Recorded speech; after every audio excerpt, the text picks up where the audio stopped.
Provérbios, capítulo 9. É uma passagem muito interessante, vocês vão ver. Provérbios, capítulo 9. A gente vai ler os versículos e depois a gente vai poder entender um pouco mais na prática como que a diferença de conselhos e influências precisa ser visto por nós enquanto pessoas que querem andar pelo caminho correto. Provérbios capítulo 9, olha como que Salomão, ele escreve assim: a sabedoria edificou a sua casa, ela lavrou suas 7 colunas, ela tirou a carne dos animais, ela misturou o vinho e preparou a mesa. Já deu ordens às suas criadas, e assim ela convida desde os altos da cidade, dizendo: quem é simples, volte-se para aqui. E aqueles que não têm senso e discernimento, ela diz: venham, comam do meu pão e bebam do vinho que preparei. Deixe o insensato e viva, anda pelo caminho do entendimento. O que repreende o escarnecedor ou o zombador, ele traz a afronta sobre si, e aquele que censura o homem mau, a si mesmo ele se injuria. Não repreendas o escarnecedor, para que ele não te aborreça. Repreende o sábio, e o sábio te amará. Dá instrução ao sábio, e ele se fará mais sábio ainda. Ensina ao justo, e ele crescerá em prudência. O temor do Senhor é o princípio da sabedoria, e o conhecimento do santo é prudência. Porque por mim se multiplicam os teus dias, e anos de vida se te acrescentarão. Se és sábio, para ti mesmo o és. Se és escarnecedor, tu só o suportarás. A loucura é mulher apaixonada, é ignorante e não sabe coisa alguma. Ela se assenta à porta da sua casa, nos altos da cidade, ela toma uma cadeira para dizer aos que passam e seguem o caminho direito: quem é simples, volte-se para aqui. E aos que não têm discernimento, ela diz: as águas roubadas são doces, e o pão comido escondido é agradável. Eles, porém, não sabem que ali estão os mortos, e que os seus convidados estão nas profundezas do inferno. Pessoal, essa passagem é interessante, porque Salomão ele faz uso de 2 palavras, que na verdade são 2 virtudes ou 2 estilos de vida, que ele coloca como se fossem 2 mulheres ou 2 pessoas. Ele fala sobre a sabedoria como se fosse uma pessoa, ele fala sobre a loucura como se fosse uma pessoa. Essas 2 pessoas, esses personagens diferentes, elas tomam uma atitude de convidar e atrair a atenção das pessoas. O texto é claro, mas só para trocar em miúdos.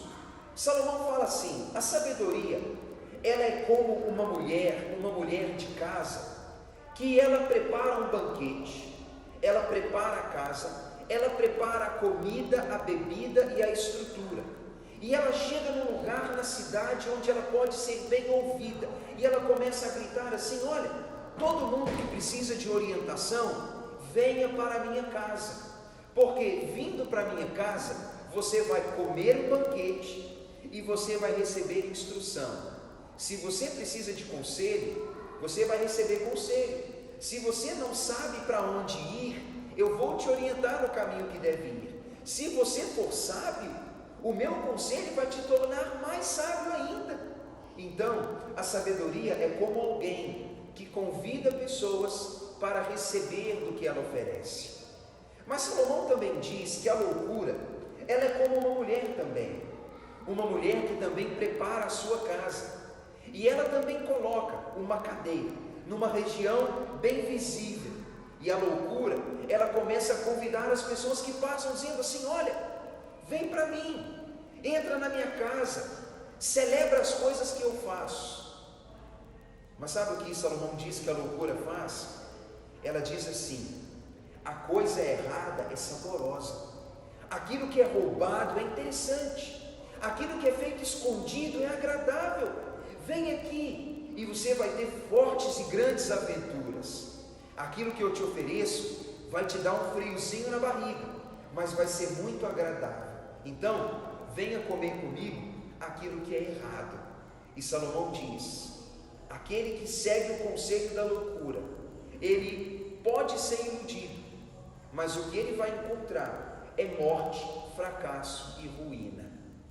Sabe, irmãos, quando Salomão fala isso, ele fala assim numa linguagem muito de sabedoria, né? Mas o que ele está querendo dizer é assim: loucura, sabedoria, bem e mal, discernimento e imprudência, isso todo dia está lutando para cativar as pessoas. E a gente não precisa nem ler a Bíblia, irmãos, para ver que nós somos hoje um produto altamente disputado, sabe?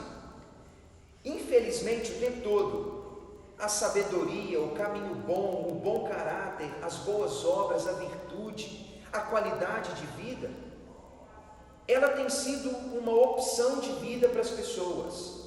Mas ao mesmo tempo também, o tempo todo a gente é seduzido, atraído e convidado para fazer uma série de coisas que são erradas. Infelizmente, incentivos ao adultério, incentivos a um caráter duvidoso, incentivos à corrupção em termos financeiros, incentivos a prejudicar o outro, incentivos a fazer coisas que não são certas, mas que dão uma sensação agradável, o tempo todo também são propostos para nós. E infelizmente, a sabedoria está convidando os homens, mas a loucura também está convidando. E todo dia a gente tem que fazer uma escolha: eu vou andar no caminho da sabedoria ou eu vou andar no caminho da loucura? Será que eu vou ter prudência e discernimento para andar pelo caminho certo, para buscar aquilo que é bom para mim? Ou será que a gente vai andar no caminho da aventura? Pessoal, é uma experiência que eu tenho visto. O ser humano, ele é escravo de sensações, infelizmente. E como a gente gosta de sensações, a gente não gosta muito das coisas como são. Porque, fala sério, a gente que é casado, o casamento é ótimo, é bom, mas o casamento ele toma uma rotina, uma coisa normal, né? Já não tem mais aquela coisa assim da adrenalina, aquela coisa da aventura, aquele negócio misterioso assim, né? Bem, talvez alguém tenha isso, né? Talvez uma minoria, mas isso passa. Mas aí o que acontece? Aí vem aquela sensação boa de começar a cobiçar e fazer umas investidas e estar ali paquerando outra pessoa. Estou falando a gente que é casado. Você começa lá a ficar de olho em alguém de olho em você, começa a brotar aqui dentro aquela coisa assim que já teve antes. Aquela coisa boa de quando a gente era jovem, que estava procurando alguém para casar, para namorar. Aí dá aquele friozinho na barriga, você fala: opa, vê aquela pessoa, dá até um friozinho na barriga. Essa é uma sedução para muitas pessoas, irmãos. Estou dando um exemplo que é dramático, né? Mas é isso que acontece. Às vezes o casamento ele pode parecer que é rotineiro, mas existem certos momentos em que a gente se sente assim, vivo de novo, sabe? Você fala: nossa, eu já não sinto isso mais pela minha esposa, mas quando eu vejo aquela pessoa lá, nossa, me dá até um negócio aqui, a pena fica até bamba. Aí a gente fala: nossa, eu preciso disso. Aí a pessoa envereda nesse caminho de loucura. Ou quando a pessoa começa a abastecer vícios secretos, quando a pessoa vive uma vida dupla, em casa ele está lá, mas ele começa a se escravizar na bebida escondido, ou a usar outras coisas escondido, naquela coisa meio misteriosa, parecendo assim: ninguém sabe que o pastor Tiago está fazendo isso, né? Todo mundo acha que ele é um santo, mas mal sabem vocês que quando eu estou escondido lá em casa, em outra cidade, meu filho, o bicho pega, estou fazendo aquelas aventuras às escondidas. Dá uma sensação de que eu estou vivo, de que eu estou indo bem, de que está muito legal, porque é uma aventura. A loucura faz isso, irmãos. Ela faz parecer que aquela coisa escondida, que ninguém vê, que ninguém sabe, aquilo é que é bom, não é? A loucura fala assim: o pão comido escondido ele é mais gostoso. Irmãos, quero dizer para vocês o seguinte: nosso coração tem que ser bem guardado. Nós somos pessoas que influenciam outras, e somos pessoas que recebem influência o tempo todo. Como eu falei, nós somos alvos de grande disputa. A loucura quer tomar conta da nossa vida, mas a sabedoria também quer tomar conta da nossa vida. E o dia todo, o tempo todo, a gente tem que pensar: qual é o caminho que eu vou escolher para andar? Vou andar no caminho da sabedoria, sem frio na barriga, sem perna bamba, sem altas emoções e adrenalina lá no alto, assim? Ou será que a gente vai viver aquela vida como uma pessoa que todo dia está buscando uma sensação nova? Alguém que está todo dia buscando assim uma emoção diferente, uma expectativa diferente, um frio na barriga diferente, uma intensidade de emoção diferente. Como que a gente vai viver? Eu quero, dando sequência no tema dos nossos estudos, que tem sido desenvolver uma visão saudável da vida, sendo instrumentos de Deus para alcançar as pessoas, eu quero mostrar para vocês assim, com um pouco de detalhes, como que Deus vê a nossa história. Pessoal, não sou bom para desenhar, né? Mas finge que isso aqui são olhos, e que Deus está contemplando a história dos homens sob 3 óticas: sob a ótica da criação, sob a ótica da queda, mas também sob a ótica da redenção.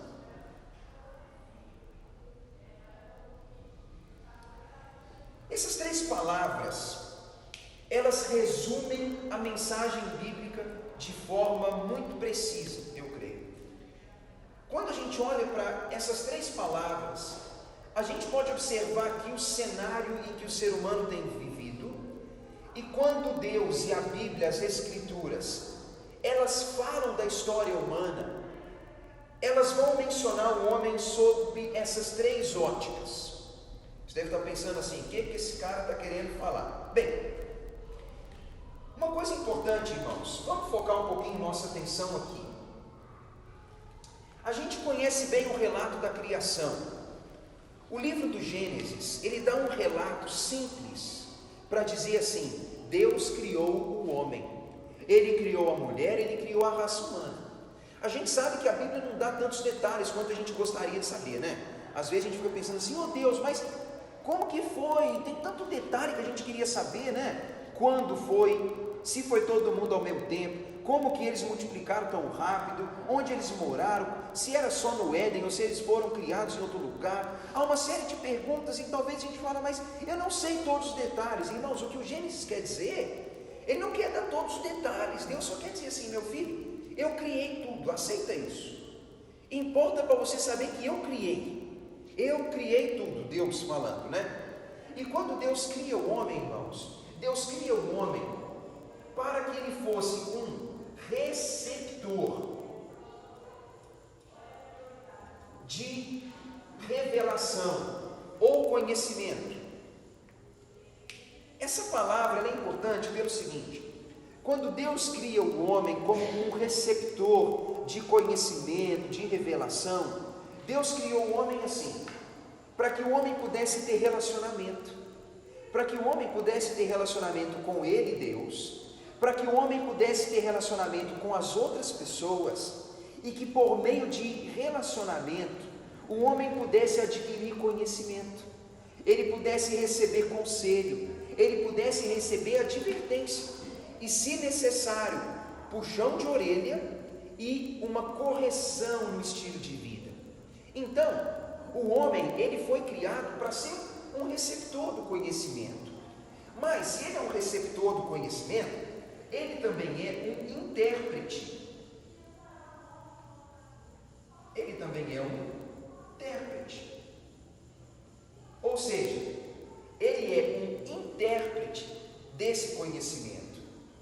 E é importante falar isso, porque Deus deu para nós uma capacidade muito interessante de interpretar aquilo que a gente ouve, aquilo que a gente vê e aquilo que a gente vive.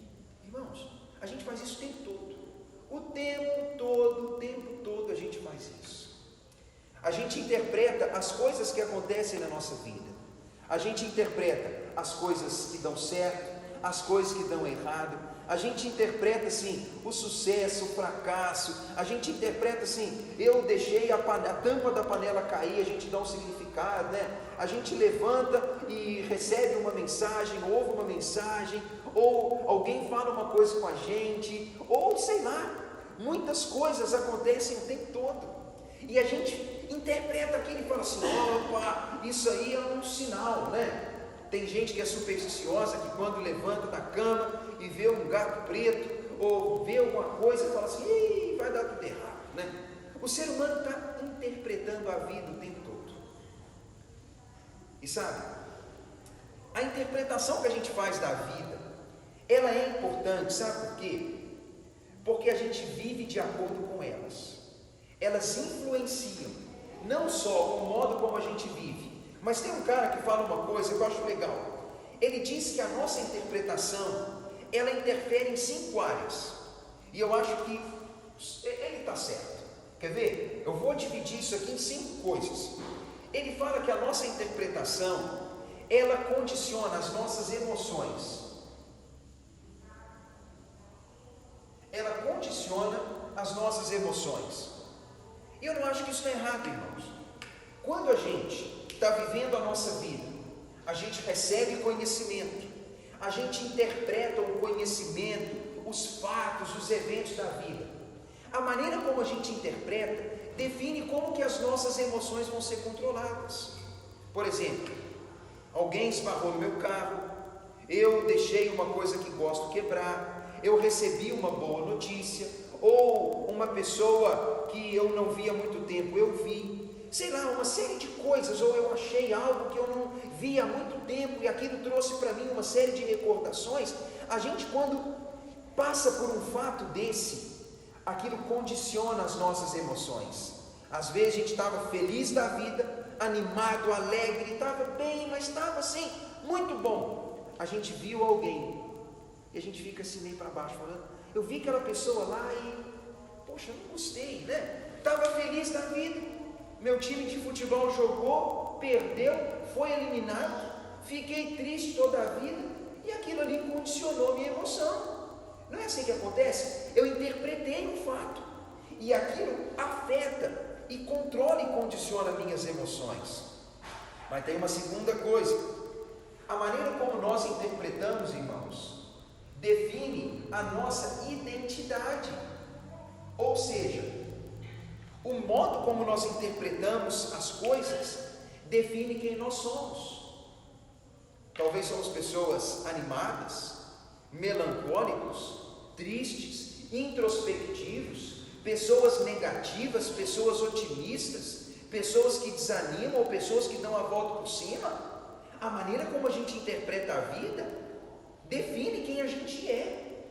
E já reparou que é fácil a gente interpretar tudo que acontece na nossa vida assim, e viver igual um coitado todo dia?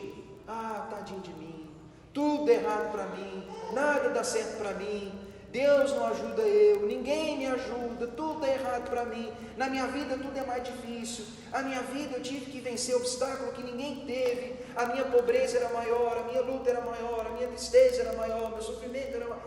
Às vezes a gente é assim, vive assim, nossa, mas derrotado.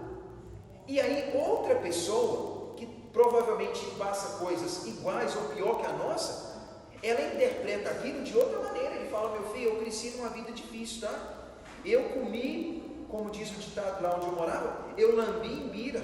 Mas lambi imbira mesmo, o trem é amargo, é azedo, né? Falei, eu já pastei, comi um pão amassado. Mas meu filho, ó, eu não desanimo não, eu insisto, eu vou dar a volta por cima, eu não vou desanimar não.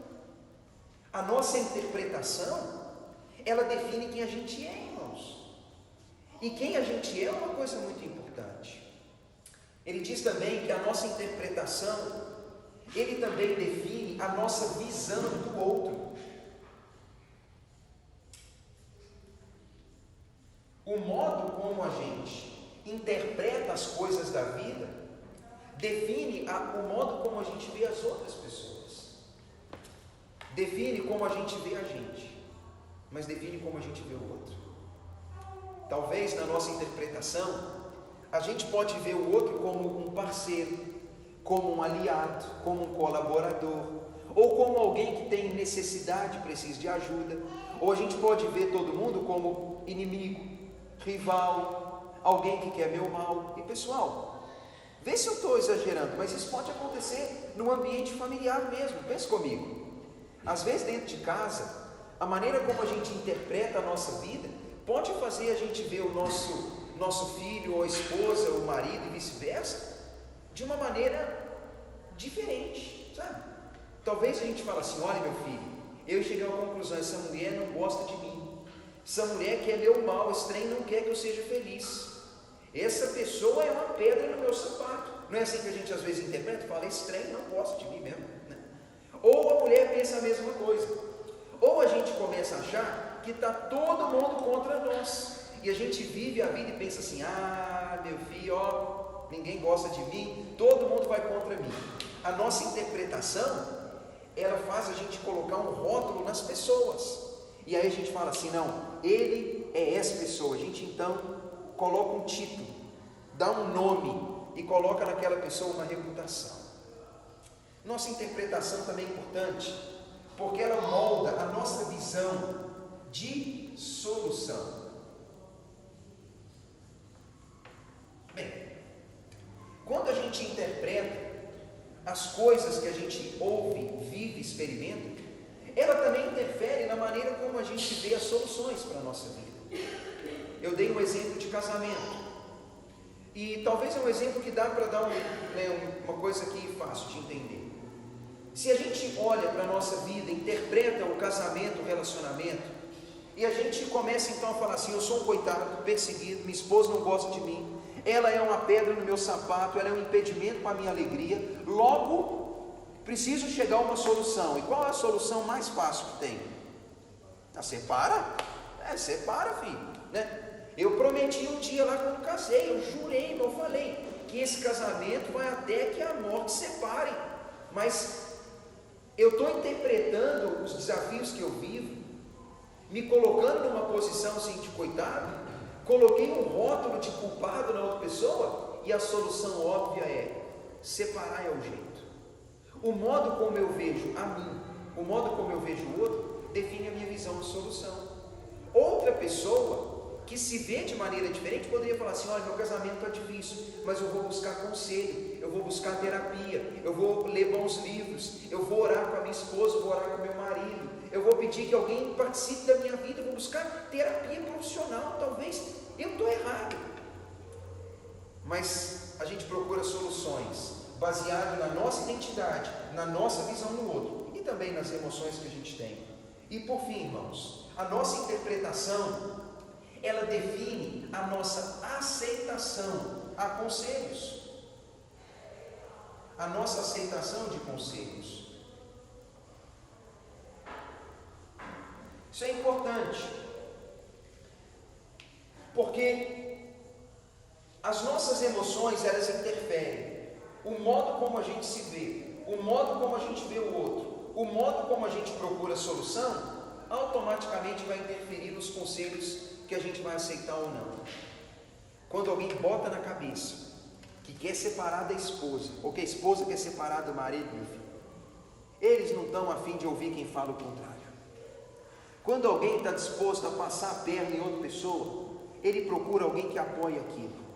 Quando o ser humano bota uma ideia na cabeça, irmãos, a recepção a conselhos, ela fica muito prejudicada, porque vai ter um conselheiro ou uma conselheira que não é bom para mim, e eu não quero ele. Aí, quando alguém dá um conselho, fala assim: meu amigo, o casamento está difícil, não está? Você está abalado, você está se sentindo prejudicado, sua esposa está parecendo que é inimiga, você está achando que a única solução é separar, mas eu quero te dizer o seguinte, cara, insiste, Deus dá graça. O cara fala assim: esse cara não me entende, não sabe o que eu estou passando, não sabe como é que a minha vida é triste, não conhece a esposa que eu tenho, não conhece o marido que eu tenho, e não sabe que eu não tenho mais jeito. Ou seja, a aceitação dos conselhos, ela pode ficar altamente comprometida. Irmãos, eu dei exemplo do casamento, mas isso se aplica a várias áreas da vida. Deus criou a gente assim.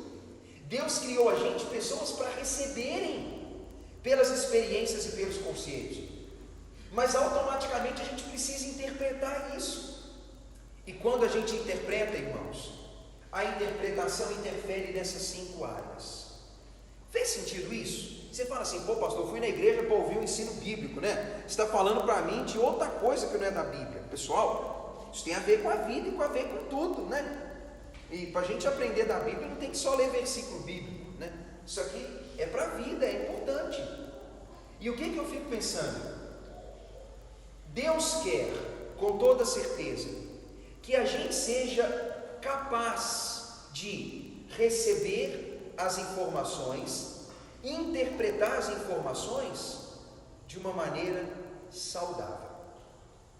Mas sabe qual é o problema então? Já que a gente precisa de um texto bíblico, vamos pensar um pouquinho sobre a ótica da queda. Vamos focar? Olha como que é curioso. Vocês lembram do que fala Gênesis 1? Diz assim, que Deus criou o homem à sua imagem, Deus criou o homem semelhante a ele, de alguma forma. E Deus criou o homem para ter um relacionamento com ele. A Bíblia fala isso. E que Deus disse assim para o homem, olha, você pode comer de todas as árvores que estão no jardim. Você pode aproveitar de tudo que tem lá. Eu te dou tudo o que você precisa. Só não come o fruto daquela coisa ali que eu digo para não comer. Bem, parece uma coisa, irmão, assim. Você fala, nossa, parece uma coisa boba, mas não é. Deus disse, olha, nessa árvore tem alimento, tem provisão nesse jardim, tem provisão de tudo o que você precisa. Mas ali tem uma árvore, ela é símbolo, ela é um marco, ela é a árvore que oferece o conhecimento, tanto das coisas boas quanto das coisas ruins. Deus coloca ali uma fonte de conhecimento. E Deus fala para o homem, olha, não pega aquilo não é para você, você não precisa, porque eu te dou tudo o que você precisa, o que você precisar eu te dou.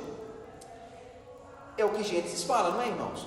Mas aí tudo bem, o homem e a mulher estavam lá vivendo a vidinha deles, eles estavam lá ocupados na vida do jardim, até que um momento, a serpente, que na verdade foi um instrumento, uma forma pela qual Satanás, o diabo, ele tentou a raça humana, a serpente chega lá e ela faz o seguinte, ela faz uma interpretação, usando os mesmos fatos, ela usa os fatos, mas ela dá uma interpretação diferente. O que a serpente fez? Ela pegou os mesmos fatos, mas deu uma interpretação diferente. Falou que, como é que foi mesmo que Deus disse? Ele falou que você não pode comer de nenhuma árvore, não é? A mulher falou, não. Ele falou que eu posso comer das árvores, mas só de uma que eu não posso. Ele falou, tá, mas por quê? Aí a mulher fala para a serpente, fala, olha, ele disse que se a gente comer, a gente vai morrer. Mas aí a mulher fala, bem, falou isso, né? E a serpente fala, vai morrer não só. Isso é mentira. É mentira. Deus disse que você vai morrer, mas não vai morrer. Na verdade, sabe o que Deus está fazendo? Ele não quer que você seja como Ele. Ele não quer que você seja autossuficiente. Ele não quer que você pense por si. Ele não quer que você tenha conhecimento, porque Ele sabe que no dia que você comer daquele fruto lá, os seus olhos vão se abrir e você vai conhecer todas as coisas. E no fim das contas, Deus ele não quer que você conheça todas as coisas. Mas sabe o que a mulher fez? Ela bateu o olho na árvore e falou, essa árvore é boa, hein? Olha, a fruta parece boa, mas melhor ainda é o conhecimento que ela traz. Irmãos, não tinha a ver com fruta não, porque fruta tinha aos montes. Não era fome, aquilo era cobiça, aquilo era desejo de conhecimento, aquilo era desejo de ser independente de Deus, aquilo era desejo de falar assim, Deus, eu agora quero pensar por mim mesmo, eu agora não quero mais o que o Senhor fala, não, eu agora quero ver tudo e eu quero pensar por mim mesmo, eu quero ser autossuficiente. E quando a raça humana na pessoa da Eva e do Adão, fazem aquilo que Deus disse para não fazer. O homem se tornou um agente de interpretação própria. Pensa comigo, Deus queria ser aquele que ia dar a orientação, ou seja, Deus queria interpretar os fatos para o homem viver. Satanás veio, interpretou o que Deus disse para não fazer, e o homem agora, é ele quem decide as coisas por si. Deus queria dar orientação para o homem, Satanás influenciou o homem, e agora o homem, ele é que está decidindo por ele mesmo, sem Deus, sem o Criador, sem a influência dele, o que é certo e o que é errado. Irmãos, deixa eu tentar ser claro, porque eu acho que eu fui confuso. O livro do Gênesis diz que quando Deus criou o homem para receber dele direto as coisas. Deus não deu para o homem essa capacidade de julgar o bem e o mal, porque sabe o que Deus ia fazer? Deus ia falar para o homem assim: meu filho, você não precisa disso, só faz o que eu estou falando. Você não precisa ficar preocupado, pensando assim, eu devo ir para lá ou para cá, não. Só faz o que eu digo, só faz isso e pronto, você vai viver bem. Irmãos, parece bom, não parece? A gente viver assim, ter o conselho do Criador falando assim: meu filho, só faz isso, a vida seria mais leve. Só que sabe o que Satanás fez? Satanás, ele interpretou os fatos, ele influenciou as pessoas, ele atrapalhou a vida delas. E quando o ser humano vira as costas para Deus, ele começou então a ver a vida por ele, a interpretar a vida por ele mesmo. Cada pessoa vive do jeito que acha melhor, cada pessoa define o que é certo e errado, cada pessoa define o que é justo e o que não é justo, cada pessoa define o que é moral e o que é imoral, cada pessoa define tudo.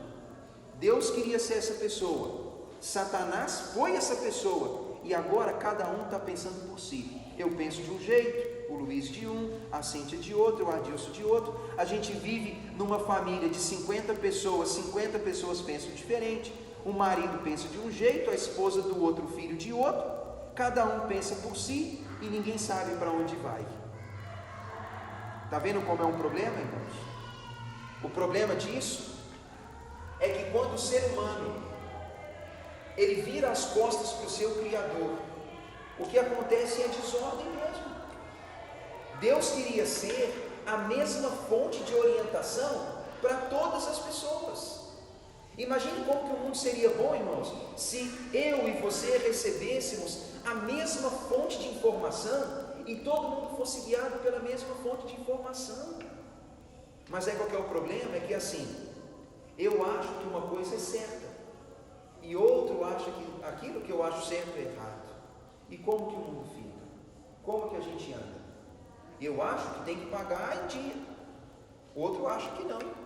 Eu acho que quando marca a hora eu tenho que chegar na hora, o outro acha que não. Eu acho que eu posso estacionar em qualquer lugar, outro acha que tem que estacionar na vaga dele, para deixar a vaga do deficiente físico e do idoso livre. Um acha que pode pôr um preço certo para o produto, o outro acha que se ele é quem bota o preço, ele bota o preço que ele quer, bota mais. E o padrão de justiça varia, cada um define as coisas por si, cada um inventa, irmãos, as próprias regras. E esse é o problema do nosso mundo. Estou dizendo para vocês o seguinte: a Bíblia diz que Deus vê a partir da criação. A gente recebe conhecimento, interpreta conhecimento, mas o fracasso humano em não fazer o que Deus quis trouxe sérias consequências. E a redenção, irmãos, é a mensagem que diz que Deus, ele quer ser o Senhor, ele quer ser o guia, ele quer ser o orientador de todo ser humano, para que esse Deus possa ser recebido em nossa vida como aquele que guia a nossa vida de novo. E sabe o que é a coisa mais legal disso tudo? É que se de fato o povo de Deus, irmãos, não estou falando de batista, estou falando de povo de Deus, qualquer que seja o lugar, o povo de Deus, se o povo de Deus de fato vive debaixo da orientação de Deus, olha como que o mundo vai vivendo de novo, de uma maneira muito melhor.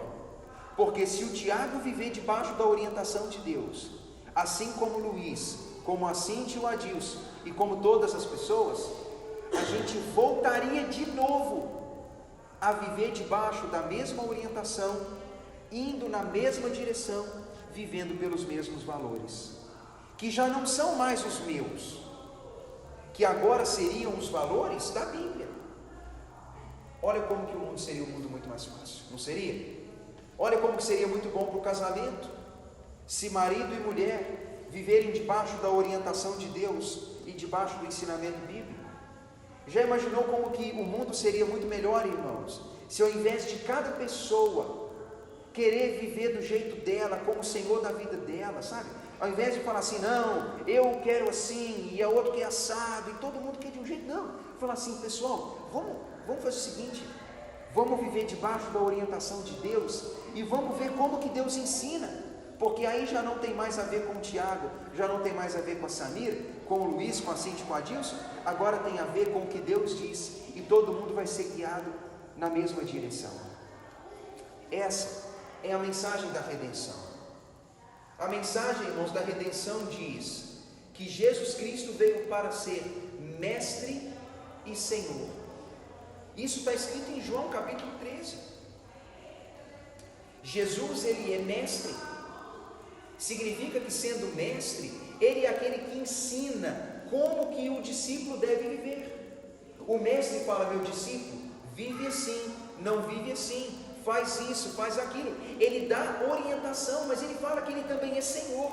E se ele é Senhor, ele não dá só orientação, ele dá também ordem. Se ele dá orientação porque é mestre, mas ele também dá ordem, fala, meu filho, tem hora que não é, eu não estou te pedindo, eu não estou te aconselhando, eu estou mandando.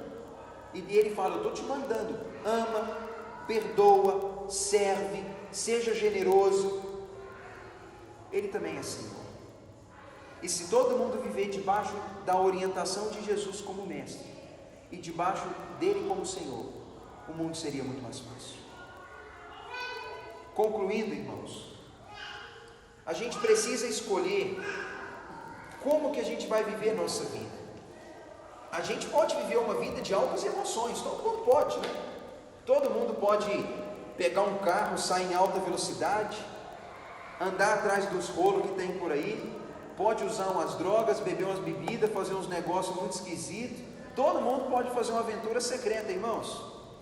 Não adianta pressionar, controlar, não adianta ter ciúme, ser controlador, irmãos. Quem quer fazer o trem errado, faz, né? O marido pode ser ciumento, a mulher pode ser ciumenta, o mal é feito, não importa. Quem quer controlar, não adianta. O pai pode espremer, o pastor pode falar que vai amaldiçoar, a igreja pode falar que vai excomungar, é balela, não adianta. O ser humano faz o que quer fazer, né? A gente está sendo influenciado o tempo todo. E a gente pode escolher como vai viver. Uma vida seguindo a loucura ou uma vida seguindo a sabedoria. Deus, Ele é a própria sabedoria. Se a sabedoria é uma pessoa, a sabedoria é o próprio Deus. E sabe o que Deus está querendo falar? Ele está falando o seguinte, meu filho, eu te criei para receber informação, mas você vai ter que interpretar ela. E sabe de uma coisa? Cuidado com as suas emoções. O modo como você vê a vida define como você se sente. Triste, alegre, desanimado, empolgado. Isso define quem você é. Otimista, pessimista, bom caráter, mau caráter, define a sua identidade. Define como vê o outro. Isso define como você procura solução. E isso vai definir como que você aceita conselhos. Irmãos, nessa perspectiva da identidade, quero te deixar um conselho. Seja sempre uma pessoa receptiva aos conselhos. Seja uma pessoa que não vive como refém das emoções, sabe, das coisas, porque é muito ruim ser pessimista, não é? Levantar da cama todo dia pensando assim, que o sol nasce para todo mundo, menos para mim, sabe? Está tudo ruim para mim. Nossa, minha vida é uma tragédia. A gente às vezes pensa assim, né? Que a gente é inferior, que a gente não tem os mesmos recursos, que a gente não tem a mesma capacidade, a gente podia levantar e falar assim: olha, eu não tenho tudo o que quero. E não tenho, irmãos, provavelmente ninguém tem tudo o que quer. Mas a gente pensa: olha, estou indo bem demais, né? Estou vivendo bem, estou melhor que muitos, melhor que a maioria, e eu vou viver com otimismo, sabe? Com uma sensação boa, sabe? Viver positivo, porque isso vai interferir na maneira como eu vejo as pessoas. E quem sabe, hoje, a gente podia decidir o seguinte: eu não vou seguir o conselho do Satanás não, porque se a sabedoria é Deus, a loucura é o Satanás mesmo, né? Então eu falei: eu não vou escutar esse cara não, e eu também não vou querer andar segundo a minha cabeça não, porque eu sou inconstante. Uma hora eu quero uma coisa, outra hora eu quero outra. Então eu falo: Deus, eu quero ser guiado pelo Senhor, sabe? Eu quero ser alguém orientado por Deus. É o conselho que eu dou, irmãos. E eu queria que a gente levasse isso para a nossa vida.